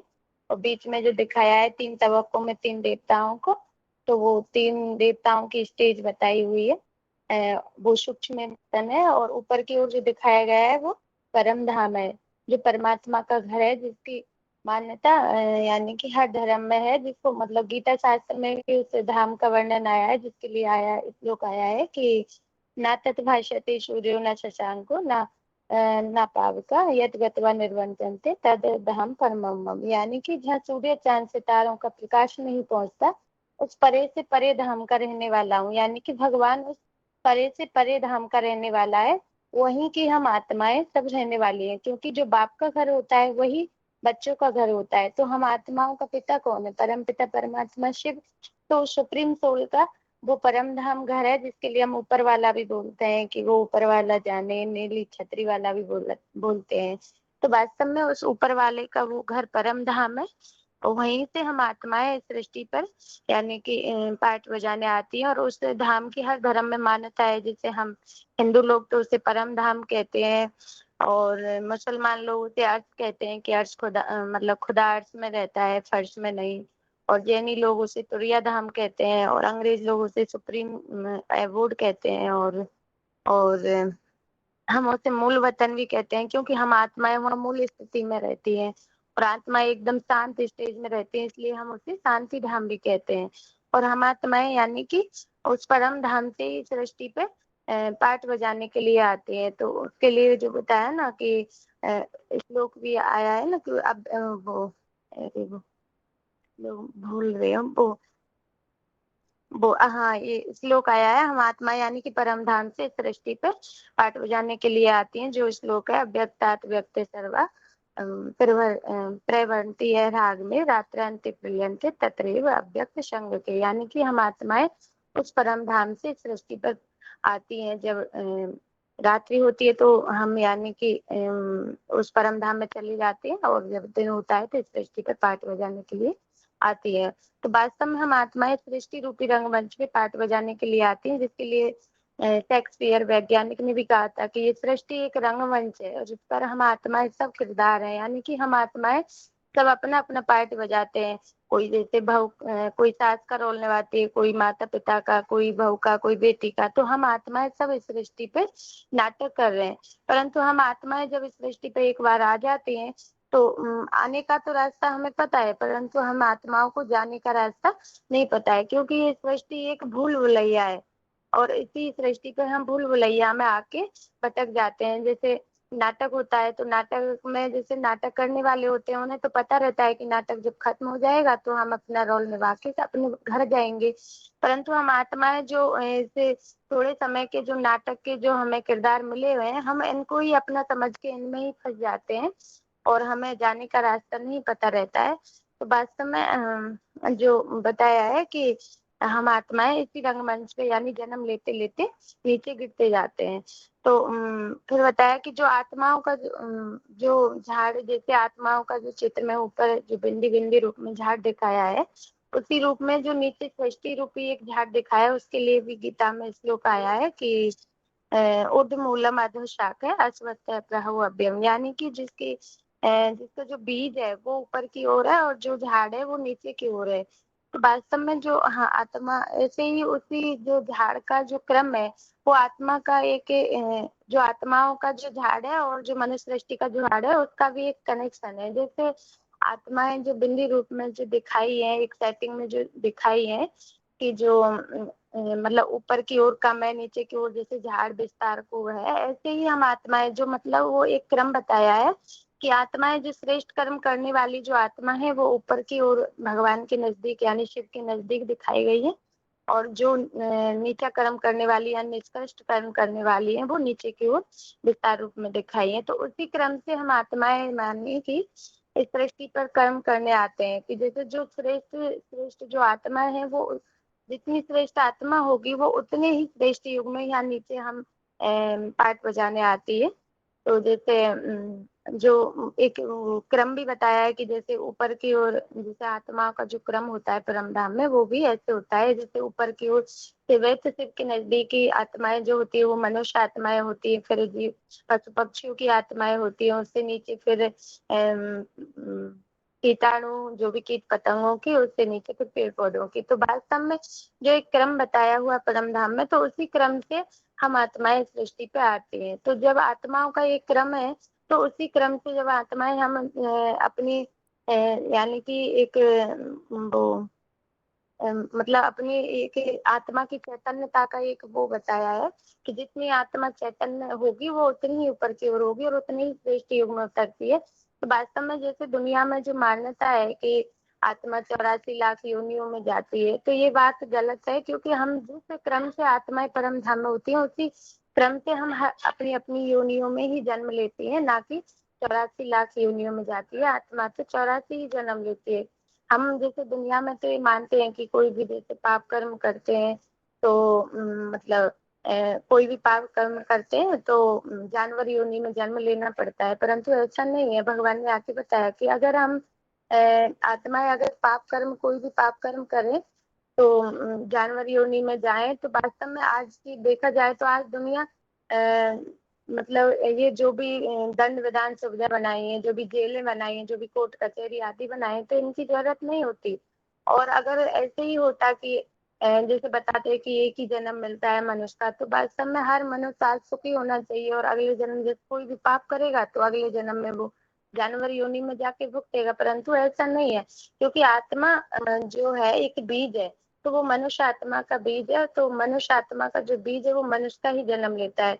क्योंकि अगर आत्मा जैसे पाप कर्म करे और कुत्ता बिल्ली जाके बने तो ऐसे नहीं है। क्योंकि जैसे कोई तो आज की दुनिया में जैसे देखने में आता है कि कोई तो इतना अमीर है, कोई इतना गरीब है, कोई जैसे अंधा है जन्म से ही, कोई लंगड़ा है, कोई लूला है, तो वास्तव में ये सब अपने ही कर्मों का हिसाब किताब है। और हम आत्मा जब मनुष्य आत्मा मनुष्य बन के अपना हिसाब किताब बना रही है, तो हम मनुष्य बन के ही वो पूरा करेंगे, ना कि जानवर बन के। तो वास्तव में और वैसे भी जो प्रूफ मिलता है कि पुनर्जन्म का जो प्रूफ है, अगर जैसे देखा जाए बहुत से ऐसे प्रूफ है कि कोई कहते हैं कि हम अगले जन्म में ये थे, किसी को अगले जन्म का जब ध्यान रह जाता है तो सभी यही मनुष्य का ही जिक्र करते हैं कि हम फलाने गांव में ये हमारे माता पिता हैं या हमारे बच्चे हैं। कोई भी ये नहीं कहता कि हम अगले जन्म में कुत्ता थे या बिल्ली थे या कोई और थे। तो वास्तव में इससे भी हम साबित कर सकते हैं कि मनुष्य आत्माएं मनुष्य का ही जन्म लेती है और ना कि जानवरों का। और मतलब और जैसे बताते हैं कि जैसे बीज होता है, तो बीज को जब जिस पेड़ का बीज होगा, तो जब बीज बोया जाता है तो उसी जिस वृक्ष का बीज होगा वही वृक्ष पैदा होगा। तो वास्तव में जैसे केले का जैसे आम का बीज बोएंगे तो इसमें केले नहीं आ सकते, तो ऐसे ही हम मनुष्य आत्माएं मनुष्य का ही जन्म लेती है। तो आत्माएं हम मतलब एक क्रम से उतरती हैं परम धाम से, तो इस सृष्टि पे हम पाठ बजाने के लिए आते हैं, परंतु हम इस सृष्टि रूपी भूल भुलैया में ही रह जाते हैं। तो जन्म लेते लेते हम आत्माओं की जो कला है वो बहुत कम हो जाती है। और मतलब तो वास्तव में हमें जाने का रास्ता परम पिता से भी बताते हैं। जब वो सृष्टि पे आते हैं तो वो जब ये सृष्टि यानी कि पुरानी हो जाती है, जड़ जड़ीभूत हो जाती है, एकदम पुरानी हो जाती है, अत्याचार मतलब दुराचार ज्यादा बढ़ जाते हैं, तो भगवान को इस सृष्टि पर जो बताया है गीता में यदा यदा ही धर्मश के अनुसार, तो इस सृष्टि पे भगवान आते हैं और हमें परम धाम जाने का रास्ता भी बताते हैं। तो फिर हाँ, तो हमें मतलब परम धाम जाने का रास्ता बताते हैं। तो वास्तव में हम आत्माएं इस सृष्टि रूपी रंगमंच पे पाठ बजाने के लिए आते हैं। और जो सूक्ष्म वतन बताया है, तो सूक्ष्म वतन कोई जैसे हम ज्ञान के आधार पे बता सकते हैं कि सूक्ष्म वतन वास्तव में कोई होता नहीं। जैसे बाबा तो ये बोलते हैं कि सूक्ष्म वतन ऐसा कुछ होता नहीं, क्योंकि सूक्ष्म वतन मानना ही जो ऐसा एक संगठन तैयार होता है ज्ञान के द्वारा, जो आत्माएं अपनी मतलब ज्ञान में ही मनन चिंतन की स्टेज में ऐसी टिक जाती है कि वो एक संगठन तैयार हो जाता है उनका। तो वो सूक्ष्म की ज्ञान की मनन चिंतन की स्टेज में ही रहना एक सूक्ष्म वतन है, ना कि कोई अलग से कोई सूक्ष्म वतन नहीं होता है। और तो इससे हम साबित कर सकते हैं कि आत्माएं परम धाम से आ रही हैं, क्योंकि जो जनसंख्या है वो बढ़ रही है ना, तो आत्माएं कहाँ से आ रही हैं? सब परम धाम से ही तो आ रही हैं। तो हम ये बता सकते हैं कि हम जो जनसंख्या क्यों बढ़ रही है, क्योंकि आत्माएं जो है अभी सृष्टि का अंत है, तो सारी आत्माएं वहां से परम धाम से खाली होके यानी कि सभी सृष्टि पे पाठ बजाने के लिए आ गई है। और हम ये भी बता सकते हैं कि परम धाम जो है वो मतलब ऊपर नहीं है, परम धाम इस सृष्टि के चारों हो रही है। क्योंकि हम ये तो समझाने के लिए तीन लोग के आधार पर बताते हैं, परंतु हम ज्ञान के आधार पर ये बता सकते हैं उनको कि जो सृष्टि है इसके चारों ओर वायुमंडल है, वायुमंडल के ऊपर स्पेस है, उसके ऊपर परम धाम है चारों तरफ। क्योंकि सृष्टि तो गोल है, तो चारों तरफ ही यानी कि परम धाम है। और जो कहते हैं कि मतलब कि जो कहते हैं कि स्वर्ग और नरक इसी धरती पे होता है, तो वास्तव में स्वर्ग जैसे कहते हैं कि स्वर्ग ऊपर की ओर और पाताल में, तो ऐसे भी नहीं है, क्योंकि स्वर्ग और नरक एक ही सृष्टि की बात है। मतलब जब मनुष्य हम आत्माएं जब बिगड़ती है यानी हमारी आत्माओं के जब संस्कार बिगड़ते हैं, हम कर्म जब बेकारी करने लगते हैं तो हम ही आत्माएं यानी कि असुर बन जाते हैं, और हम आत्माओं जब दैवी गुण आ जाते हैं तो हम ही आत्माएं यानी कि देवताएं जैसे बन जाते हैं। तो यही सृष्टि देवलोक बन जाती है, जिसके लिए श्लोक में आया ना कि गीता में आया कि दो भूस्वर्गे लोके। तो यानी कि इस सृष्टि पर दो तरह के प्राणी हैं, मतलब देव और असुर। तो इसी सृष्टि की बात है। और वास्तव में भगवान इस माता सृष्टि जी पे कब आते हैं अभी तो वो बताया माता कि जी मेरे लिए समय ही नहीं बचेगा फिर टेस्ट के उत्तर के लिए, ठीक है? 5 ही मिनट है ठीक है सिर्फ, दीदी। इसलिए रुका था। हाँ ठीक बता।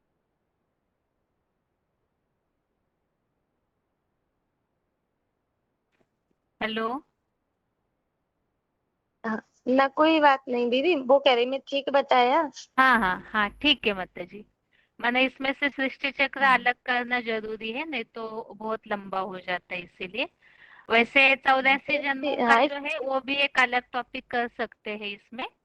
तो जो अभी जैसे समय ज्यादा हो गया तो थोड़ा बच जाता। बाकी सारा ठीक बताया माता जी। हाँ ओम शांति। ठीक है। ओम शांति। अभी अगले हफ्ते के हिसाब से, जैसे कि सर्व आत्माओं के पिता एक है, इस टॉपिक में हम रूप तक समझ चुके हैं। काफी सारी बातें हमने इसमें समझी है, किस तरह से नई आत्माओं को या जैसे भक्त क्वालिटी की आत्माएं होती है उनको कैसे कन्विंस कर सकते हैं। तो भगवान के रूप तक जो भी बातें, क्योंकि ये टॉपिक अभी पूरा हुआ है, अगले हफ्ते के लिए सिर्फ 5 मिनट का ही टॉपिक है वो। तो इसीलिए भगवान के रूप के लिए अगले हफ्ते के टेस्ट के हिसाब से जो भी सारी बातें हमने समझी है उस हिसाब से जरूर पढ़ करके रेडी करके रखिए। लेकिन ऐसे न हो कि आप सारा जो भी स्लाइड में है वो पढ़ के बताए। आप उसे समझिए, समझ करके एक मैटर बना करके ओरली बोलने की प्रैक्टिस कीजिए, ताकि समय बचे उससे। जो भी बातें सामने वाले को समझ आए, ऐसा एक मैटर रेडी कीजिए कोर्स का। और जिनका भी रेडी होगा वो अगली बार हाथ उठाइए। इसके अलावा जिन्होंने अभी तक, ज्यादातर तो पहला पार्ट ही बहुतों ने बताया है, जो भी हम 3-4 हफ्ता से कोर्स लास्ट में लेते हैं, तो जिनका आत्मा का टॉपिक हो चुका है वो अगला टॉपिक रेडी कीजिए। मतलब इस तरह से सीक्वेंसली आप अपना एक एक टॉपिक जरूर रेडी कीजिए, ताकि बेसिक कोर्स रिवीजन के साथ साथ ही आपका बताने के हिसाब से भी तैयार हो जाएगा। प्रयास जरूर ये होना चाहिए आपके कोर्स में श्लोकों का उल्लेख जरूर हो। और अभी टेस्ट के प्रश्नों के उत्तर।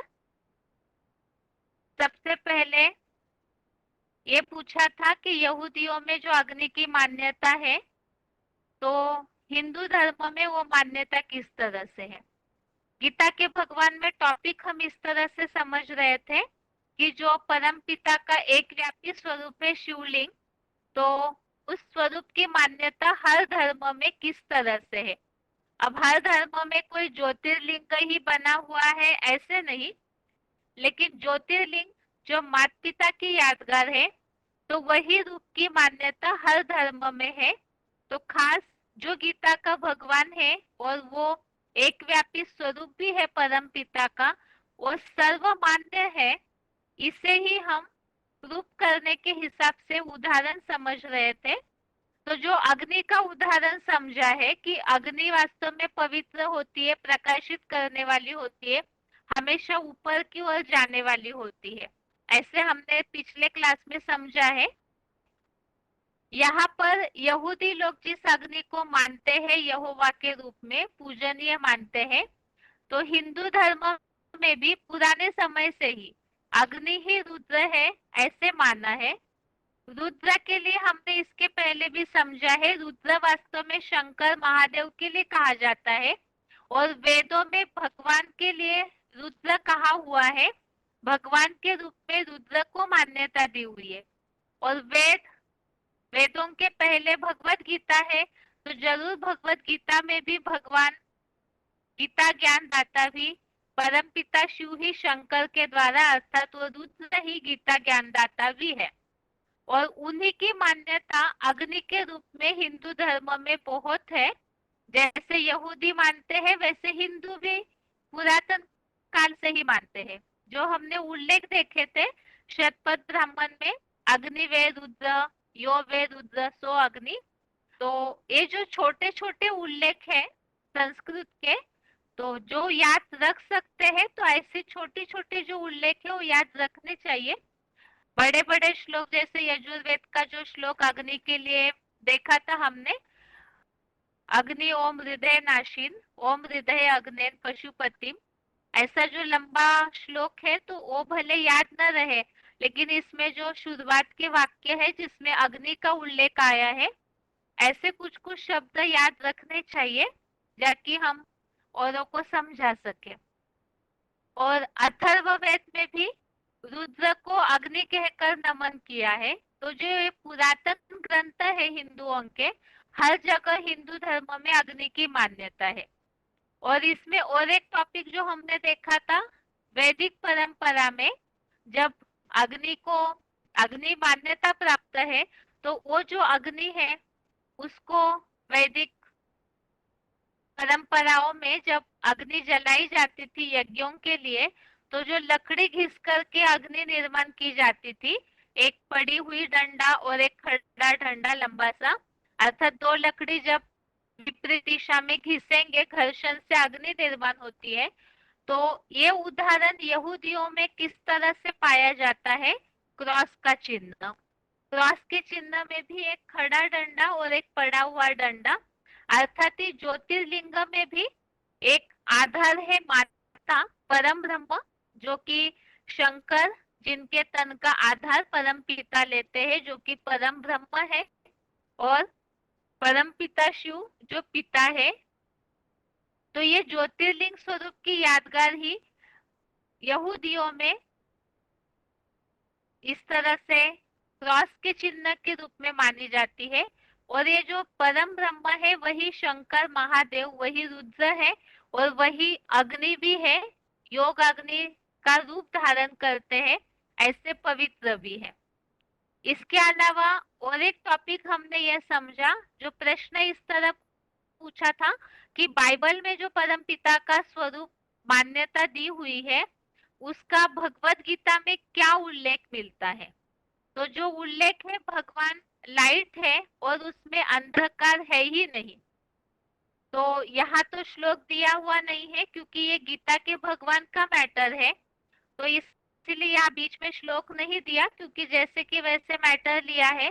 लेकिन हमने भगवान के रूप के लिए गीता में पहले ही उल्लेख समझा था कि भगवान के रूप का उल्लेख जो परम पिता निराकार ज्योति स्वरूप है और अंधकार से परे है, इसके लिए 8वें अध्याय का 9वां श्लोक जिसमें यह उल्लेख आया है, भगवान लाइट है, प्रकाश का पुंज है, ज्योति स्वरूप है।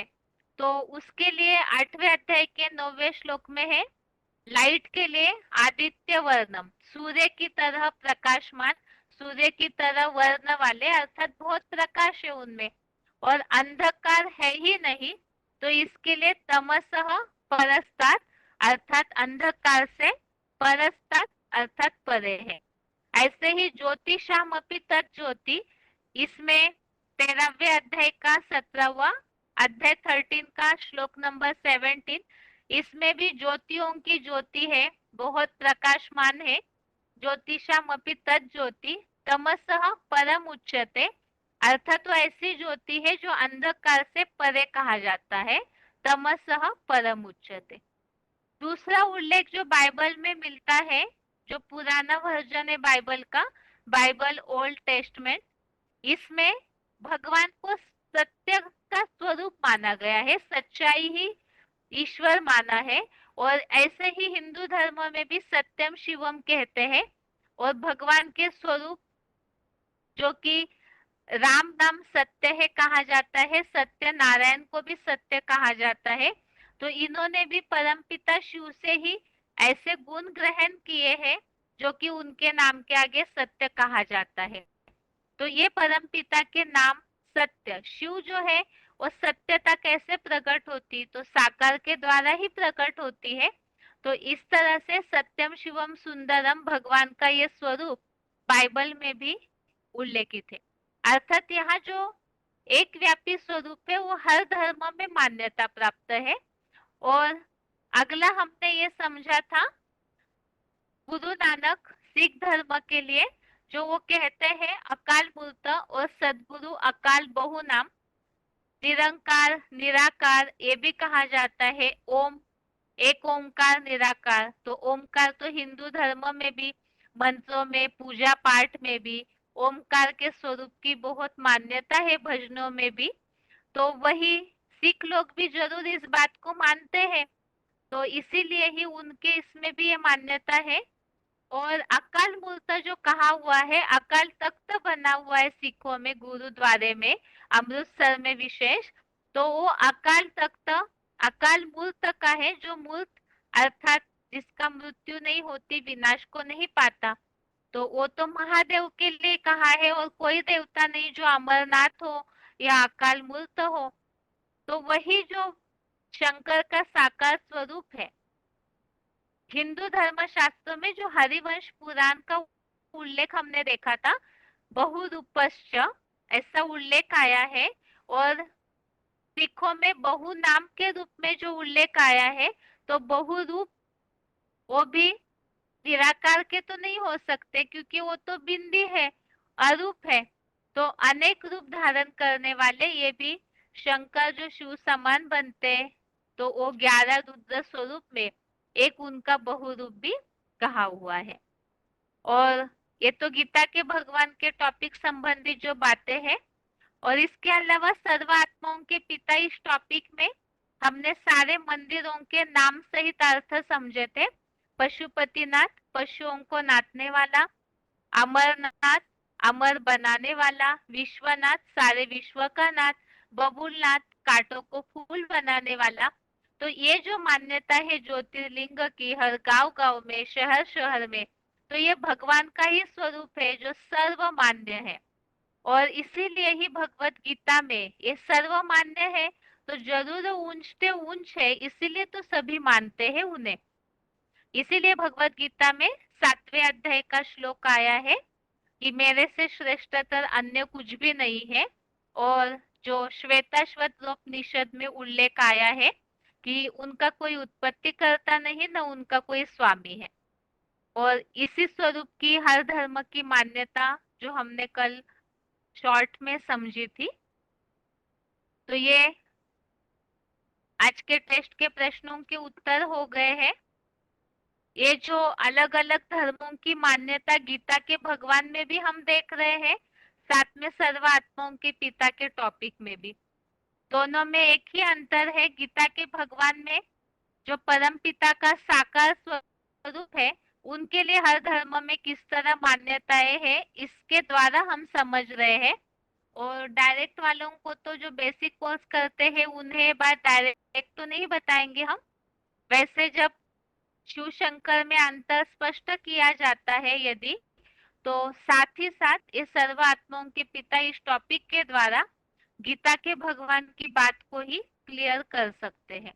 तो इस तरह से भी आप मैटर बना सकते हैं, जो भगवान के इसी रूप की मान्यता किस तरह सब धर्मों में है। तो इसके साथ ही आज के लिए गीता क्लास यहाँ पूरा होता है। ओम शांति।